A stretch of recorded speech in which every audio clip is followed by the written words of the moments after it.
Good morning again, and welcome to the 2025 State of Our City Address.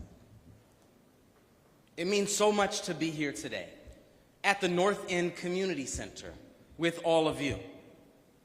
This building stands as a promise kept, a beautiful, vibrant, deeply loved hub of community, learning, and joy.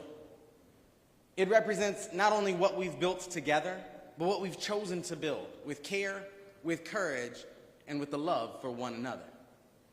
I'm grateful for the creativity and vision of our design team, Chris Stark, Alice Messer, and Dave Ronzani.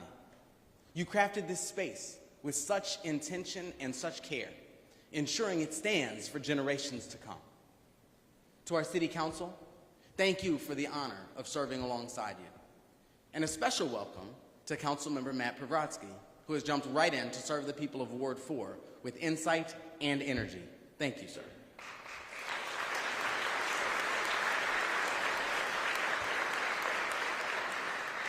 To Deputy Mayor Tincher, our leadership team, and incredible city staff, thank you for showing up every day with purpose and passion.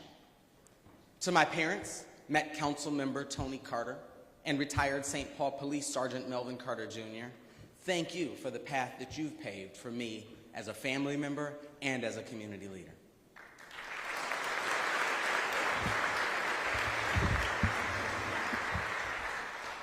And to my adored First Lady, Sakina Futrell Carter, thank you for being the strength that steadies me every step along the way. Thank you for your patience, your guidance, and for bringing me Cara Cara oranges right when I need them.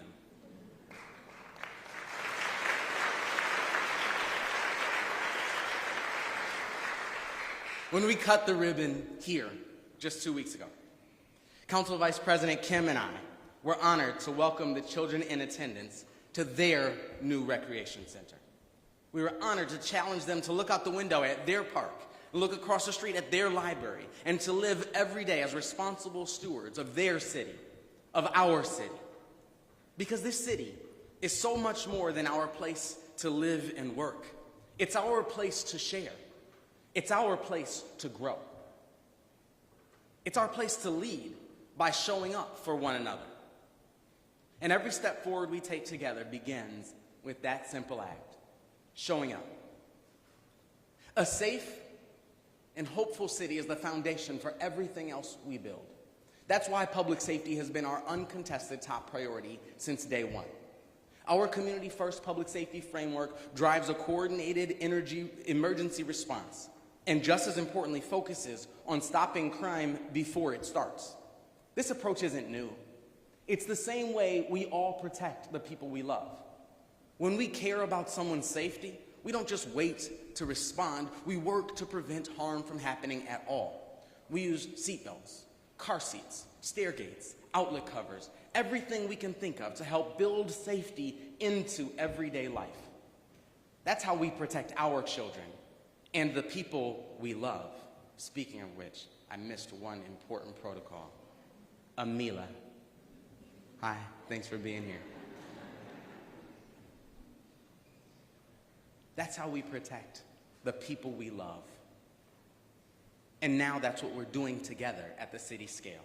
And we're just getting started. Under the leadership of Police Chief Axel Henry, Fire Chief Butch Inks, City Attorney Lindsay Olson, Neighborhood Safety Director Brooke Blakey, and literally every single member of our team, we're bringing the full strength of our entire city government to the work of public safety. Our teams don't just show up in crisis. They build trust every day as neighbors and partners, and the results speak for themselves. As of April 11th, we've seen a 73% drop in non-fatal shootings and zero, yes, I said zero, gun-related homicides so far this year.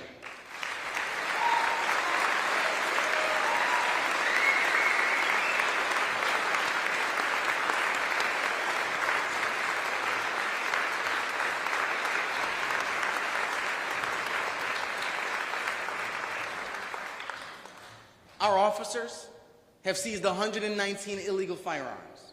Auto thefts have dropped from 859 in early 2022 to 236 by this March. Carjackings dropped from 23 to 5. We created a non-fatal shootings unit to stop cycles of retaliation and improve our solve rates. In just 1 year, our clearance rates jumped from 38% to 71%.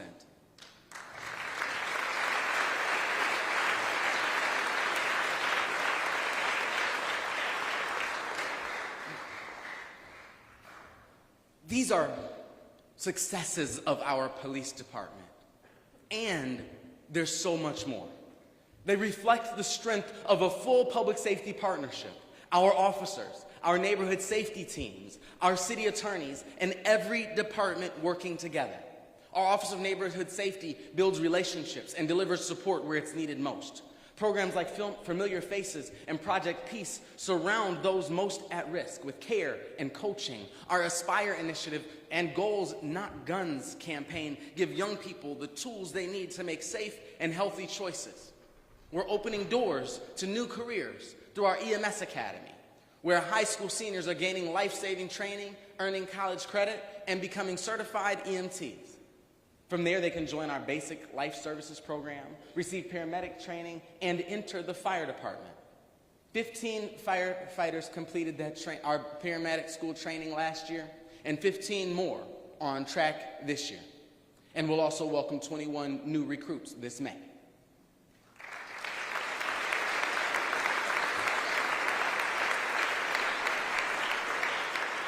To meet growing demand, we're opening a new fire station tomorrow on our east side, responding to a long-standing disparity in fire fatalities on that part of town.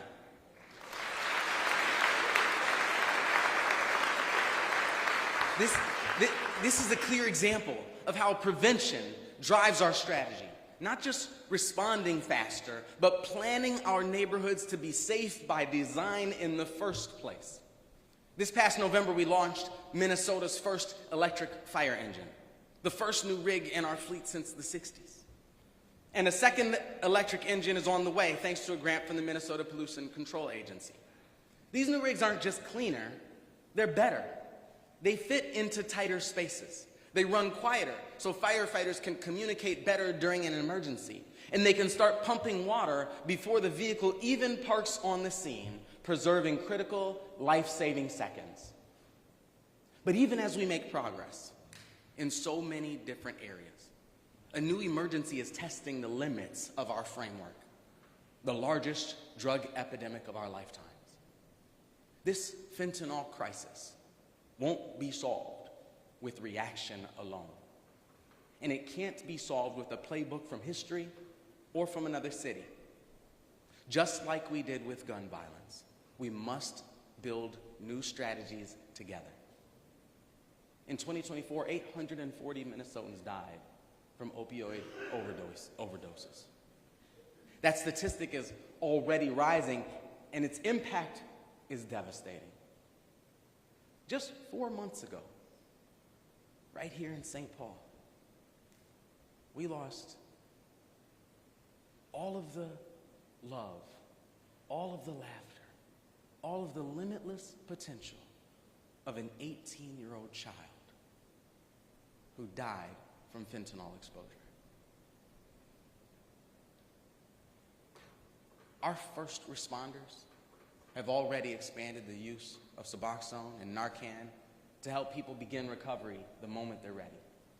In the coming weeks, we'll announce plans for a citywide fentanyl summit, bringing policymakers face-to-face with doctors, neighbors, people with lived experience, and anyone else who can help. This crisis demands all of us facing this common adversary and saving lives together.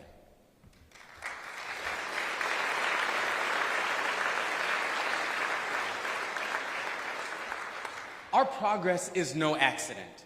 It's the result of teamwork, first responders, outreach workers, city staff, and neighbors all rowing in the same direction. The challenge before us now is simple but powerful: to love our whole city the same way we already love the people we love. That's how we'll build lasting safety for all of us. Building lasting safety will always be our top and most important job.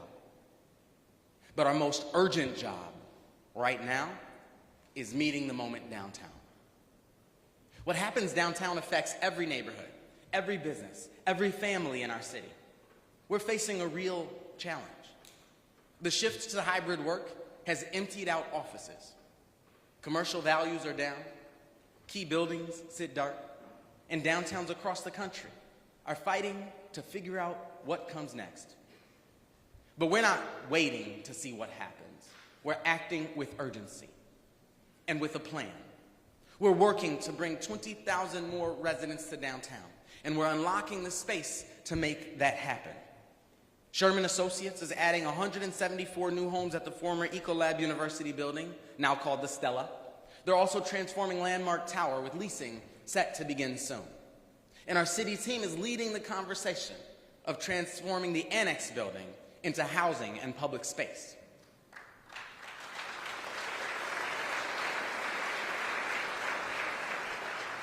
A major proposal is moving forward on the Central Station block, adding 300 homes and 10,000 square feet of street-level retail next to the Green Line and Gold Line. This is what it looks like to design a city for people. Just a third of our downtown office space lies vacant right now, but our housing is over 90% full. That gap shows us exactly where the opportunity is. By converting vacant offices into homes, we can meet demand, grow our population, and bring new life to our downtown. To that end, we've put $1 million behind new office-to-housing conversions, cutting costs and red tape to make projects happen faster. We also know that ground floor retail matters. It brings life to the sidewalks, supports small businesses, and helps people feel safe. That's why we're investing $1.4 million through our Commercial Corridors Fund to support business growth downtown and across our neighborhoods. We've also committed $275,000 for downtown patrol shifts, $200,000 for downtown camera infrastructure, $285,000 in ongoing support for the Downtown Improvement District, $265,000 for public art and space activation, plus added investments in signage, trash cans, lighting, and tree trimming. We are all in together on the future of our downtown.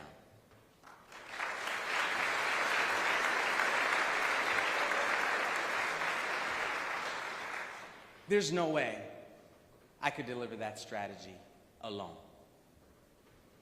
That thought process I just shared is driven by the strong coalition of private businesses, public sector entities, nonprofit organizations, and our philanthropic foundations.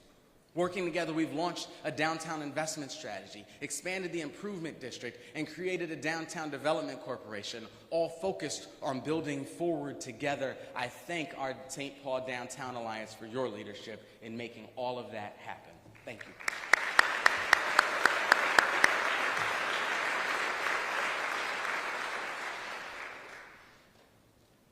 And we're making a difference. The Minnesota Wild and the Frost and other events have already drawn 1 million people to the Xcel Energy Center this year. We wish the Frost luck on their final stretch of the season and are rooting for the Wild, who began their push toward the Stanley Cup last night.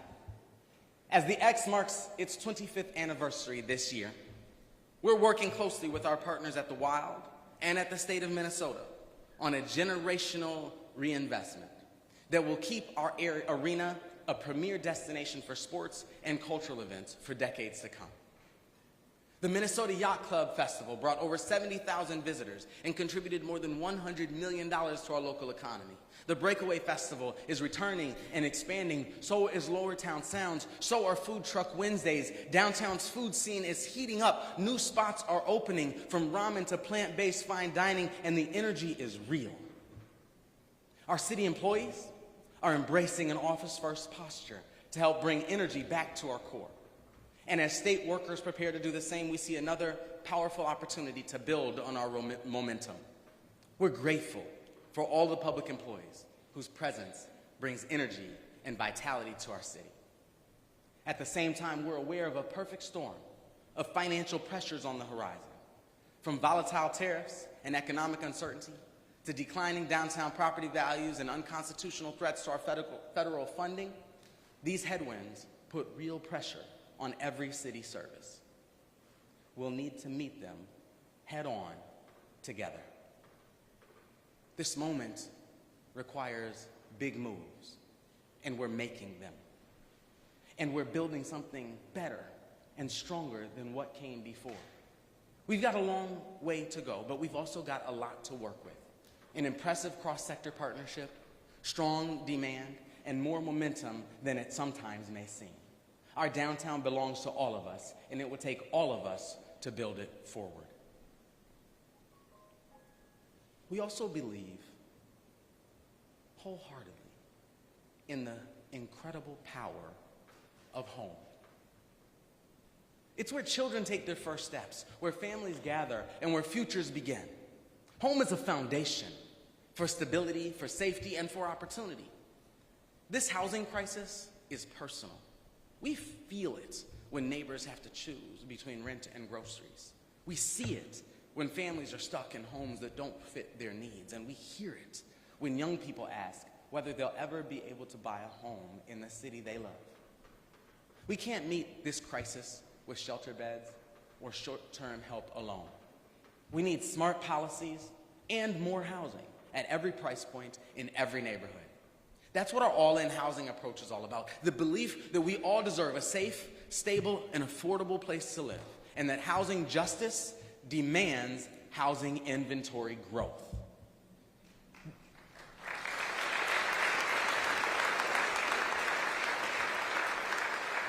The truth is simple.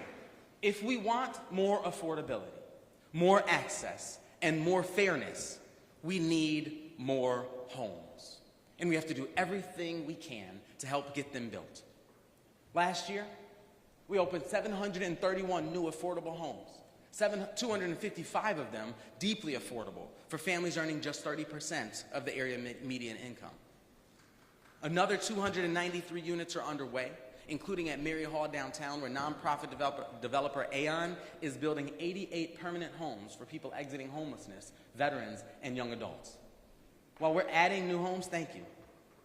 While we're adding new homes, we're also protecting the ones we already have. Our 4D program has kept more than 1,000 homes affordable, helping families stay in place. Through inspiring communities, we helped neighborhood developers bring new homes online and gave 6 families up to $90,000 to buy their first home. And our historic inheritance fund has invested $1.6 million to help low-income descendants of Old Rondo buy a home or fix one they already own, rebuilding some of the wealth that was destroyed when the freeway tore our community apart.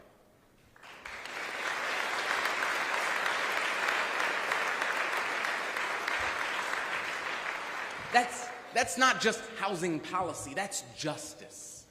At the Heights on the east side, we're turning vision into reality. With the Port Authority, Habitat for Humanity, Sherman Associates, and J.O. companies, we're turning a former golf course into 1,000 homes, 1,000 jobs, and inclusive parks and green spaces, and using clean geothermal energy to grow this neighborhood into the future. At the West Side Flats, Highland Bridge, and United Village, we're moving dirt, raising walls, and building the future right now. With support from the local Affordable Housing Aid Program and strong partnerships with Governor Tim Walz, Lieutenant Governor Peggy Flanagan, and our St. Paul legislative delegation, our city is investing more deeply in housing today than ever before. We're doing more to help people stay housed. This year's budget includes emergency rent help, eviction prevention, and expanded support for healthy homes and power of home, because where you live should never put your health or stability at risk. Now, we face a major opportunity. Our city council will soon vote on two ordinances I proposed in last year's budget address, alongside the new investments I've already mentioned, as part of our all-in housing portfolio. The first will update our rent stabilization policy to help get new homes built. The second includes a set of common-sense tenant protections that strengthen stability and accountability in our rental market. These proposals reflect the urgency of the moment. They protect renters, give builders clarity, and help us keep growing the homes we need without losing the protections many of our neighbors count on. I appreciate the leadership of Councilmembers Jost, Naker, and Bowie on rent stabilization, and Councilmember Johnson on tenant protections, as they help move forward the proposals I laid out last year. Thank you.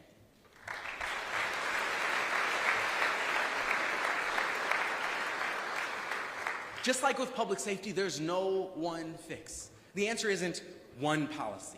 It's the full set of tools we're using to support unsheltered neighbors, protect renters, grow ownership, build new homes, and preserve existing ones. We are all in on keeping all of us in housing. And yet, as we work to ensure every family has a place to call home, we must also be careful stewards of the physical foundations that connect our homes and lives to one another and to our public infrastructure. Infrastructure connects our homes to neighbors and relatives, schools and employers, power and clean water, and most importantly, to each other. That's why reliable, sustainable, and safe infrastructure isn't just a municipal asset. It's a key contributor to how we all feel connected to community. We've seen what happens when infrastructure divides us. I-94 didn't just cut through St. Paul. It destroyed the homes, wealth, and connections of our Rondo community. Today, we're building infrastructure that paves the ground beneath our feet. While others plan walls to keep us apart, we're building bridges to keep us connected. That's why we passed the common sense sales tax, our 1-cent sales tax dedicated to improving the quality of our streets and our parks. It's helping us fill potholes, resurface roads, repair sidewalks, and invest in the public spaces that bring us together. We've completed more than 70 long-deferred park and recreation improvements, resurfaced courts and fields, new playgrounds, fresh concrete, and activated spaces across the city. That's $11.5 million already delivered, and another $11.8 million on the way.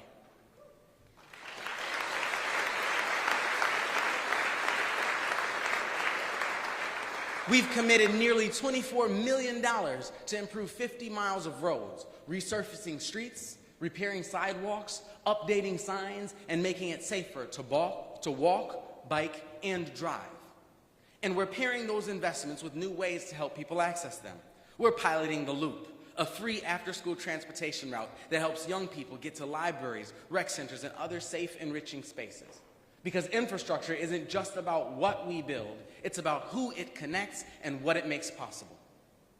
We're advancing our 10-year plan to create a lead-free St. Paul, replacing every lead water service line in our system at no cost to property owners. We're advancing our 10-year plan to create, I'll give you a chance again. We're advancing our 10-year plan to replace every lead water service line in our system at no cost to property owners.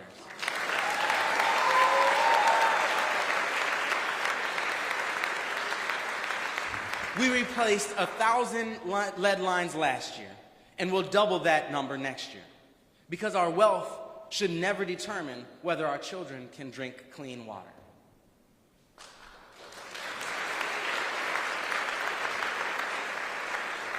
We're also building brand new infrastructure right now to support a clean, safe, and reliable solid waste program. We took on one of the largest operational challenges a city can face, transitioning garbage service for every household in our city just earlier this month. We worked through challenges to deliver that change on time, without disruption, and with a remarkable rate of success. More than 60,000 weekly pickups with missed collections below 1%.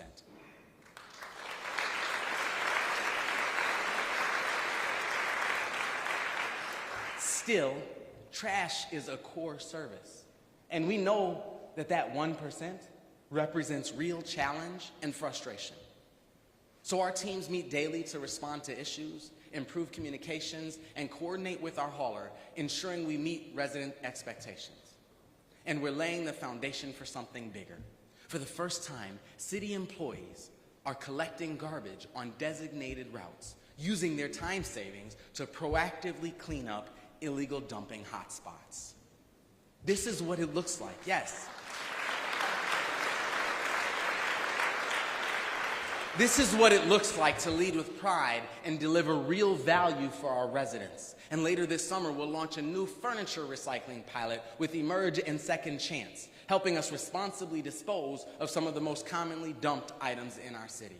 I want to thank Director Sean Kershaw and all of the men and women of our Public Works Department and all the men and women of our full team who've helped support all of these incredible changes and make them happen. Thank you so much.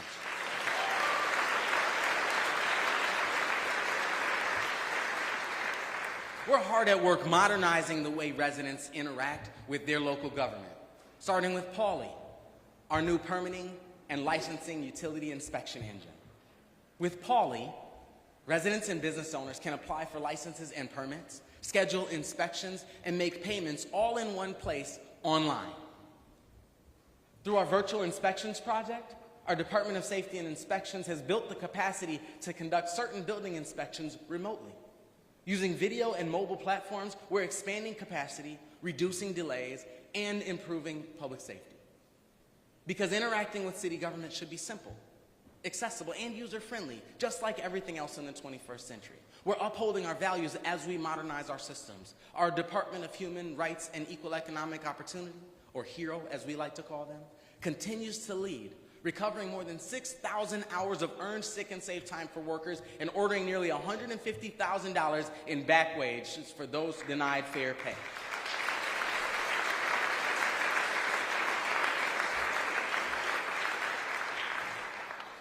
Strong, modern government must be efficient and equitable at the same time. I'm always moved by our ability to translate community care into policy and action. That's why we're erasing medical debt. It's why we're replacing lead water pipes. It's why we're offering free after-school rides through the Loop. It's why we're investing in housing and public safety and infrastructure and jobs. It's why we offer free youth sports and swim lessons, because the state of our city, the spirit of our family, can neither be measured nor preserved through institutions. The state of our city is yours. It's ours. It's revealed not through official proceedings at City Hall, but in how we care for one another, how we carry one another, and how we choose to fight for our children's future. Especially today, when vile and hateful rhetoric seems to permeate our public sphere.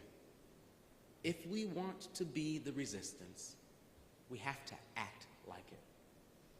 Let's resist the urge to yell back and instead be first to listen.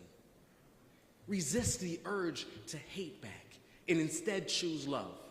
Resist cruelty by showing up with kindness. To be clear, we remain steadfast in our values. Our police officers will not become federal immigration agents, no matter how loud the clamor rises.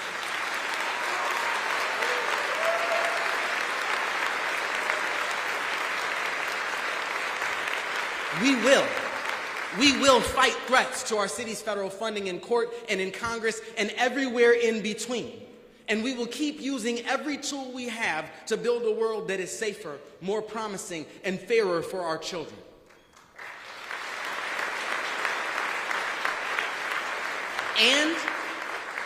And we will keep on keeping on, fueling our movement with love for one another, not hatred for someone else.